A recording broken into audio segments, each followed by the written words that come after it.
Fortunately, we don't need superhuman strength to bend metal. We can get the job done with just a few bolts.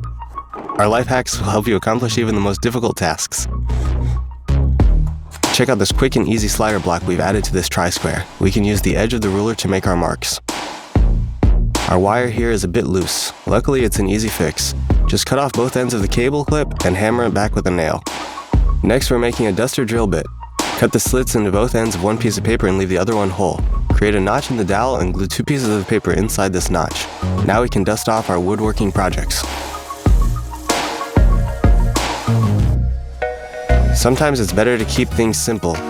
Here we're using a metal plate and a zip tie as an anchor to secure this pipe to the wall.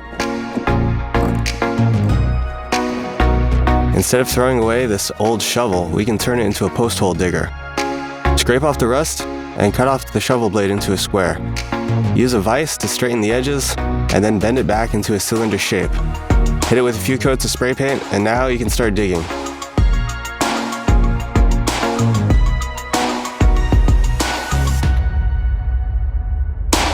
To make it easier to find the end of the tape, most people just fold the tape back on itself, creating a tab.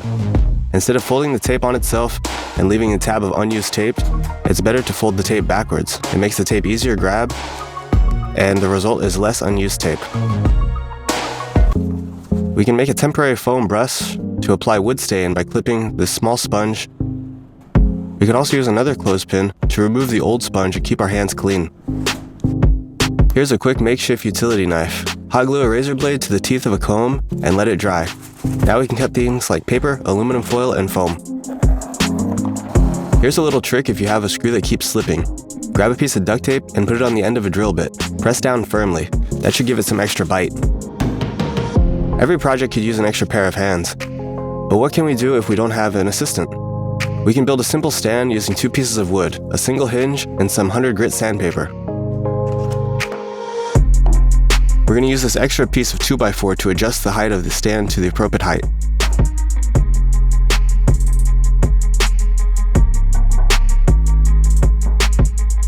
If you need to reseal a glass bottle, we can cut off the top of a plastic bottle and then use a lighter to heat the plastic around it until it shrinks around the edge of the glass bottle.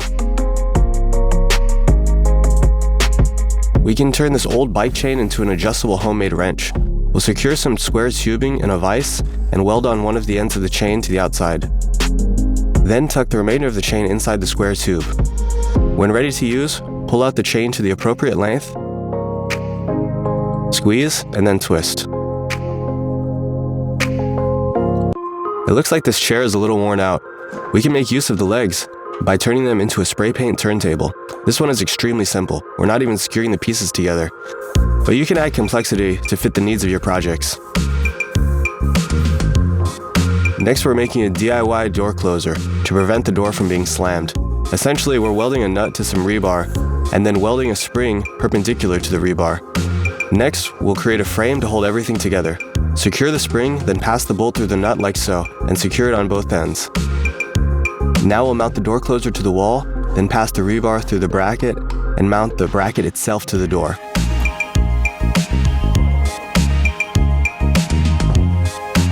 Now let's build a portable light bulb. Cut off the end of the extension cord for the plug.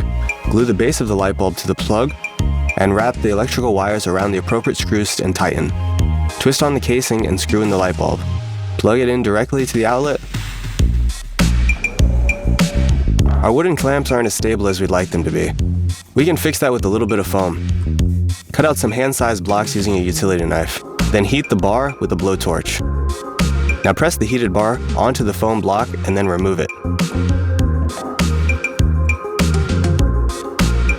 We'll repeat this a few more times, and now we've got some foam block stands. Sometimes glue dries and gets stuck in the nozzle, making it difficult to open. We can cut an oval-shaped wood tab to make things easier. Insert the nozzle into the wooden tab and then attach the nozzle back onto the lid. This gives us a little extra leverage. Here's a quick way to hold 2 pieces of wood together while the glue dries. Attach binder clips to one end and then hold everything in place by wrapping rubber bands around the 2 pieces of wood. You can wrap this wire around the thread of a bolt to make a little spring. Check out our next video for more quick tips and life hacks.